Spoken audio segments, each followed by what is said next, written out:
পিঁপড়েও আছে, সাদা সাদা মিলিবাগ। এগুলোকে আমি একটা কাঠের দণ্ড দিয়ে ছাড়ানোর চেষ্টা করছি।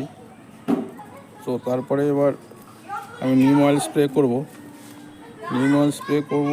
অনেক সময় নিম অয়েল স্প্রে করলেও যায় না, তো সহজভাবে যেভাবে করা যায় বিনা খরচায় সেটার চেষ্টা চলছে। প্রথম আমি কাঠের দণ্ড দিয়ে, দেখতে পাচ্ছেন কাঠের দণ্ড দিয়ে মিলিবাগগুলোকে এই গাছের ডাল থেকে ছাড়ানোর চেষ্টা করছি। তারপরে এতে আমি নিম অয়েল স্প্রে করবো। বিশেষ কিছু আক্রমণ করেনি, অল্প স্বল্প আক্রমণ করেছে, আশা করছি নিম অয়েলেই চলে যাবে।